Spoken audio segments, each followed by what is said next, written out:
మన జీవితమంతయు అనుక్షణము యుద్ధమే, మన జీవితమంతయు అనుక్షణము యుద్ధమే.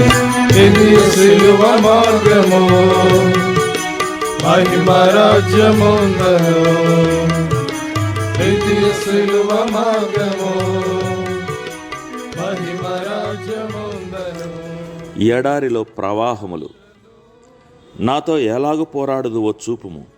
యోబు 10:2. పరిశోధింపబడుచున్న ప్రియ విశ్వాసి, నీ కృపలను అభివృద్ధిపరచుడికే ప్రభు ఇలాగ చేయుచున్నాడేమో. ఇట్లు పరిశోధింపని ఎడల నీలోనున్న కొన్ని కృపలు కనబడకపోవును.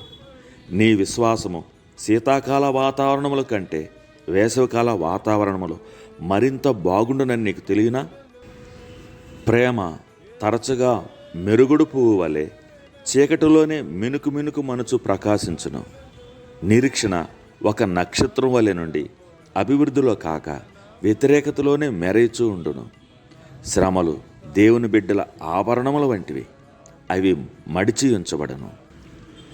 కొద్ది నిమిషాల క్రిందట, ప్రభువా, నాకు విశ్వాసం లేదు, అది ఉన్నట్లు నాకు రుజువు దయచేయమని ప్రార్థించావు. అనగా నీవు శ్రమలు కావాలని ప్రార్థించినట్లు అర్థం కాదా? నీ విశ్వాసము అభ్యాసం చేయని ఎడల అది ఉన్నట్లు నీకెలాగ తెలియను? మనలో కృపలున్నట్లు మనం తెలుసుకున్నట్టుకే దేవుడు శ్రమలను మనపైకి రానిచ్చును. మన శ్రమలు పరిశుద్ధమైనవిగా ఉన్నప్పుడు, అనగా మనము ఆ సమయంలో సనగకున్నప్పుడు, అవి మనం కృపలో ఎదుగుటకు సాధనములుగా నుండును. దేవుడు తన సైనికులను గుడారములలో సుఖముగాను హాయిగాను కూర్చుండిబెట్టి సిద్ధం చేయడు కానీ, కష్టములతో ముందుకు త్రోయిచూ వారిని వీరులుగా ఆయత్తపరచును. ప్రవాహముల గుండాను నదుల గుండాను ఈదుచు పర్వతముల నెక్కుచు వీపు మీద తమ సామాను మోసుకొనుచు వారు ఎల్లుచుండవలెను. ఇందుచేతనే నీవు ఆయనతో పోరాడుటకు కారణంగా ఉన్నది కదా. సాతానుని ఎదుర్కొననిచో మనకు ఆశీర్వాదం ఉండదు.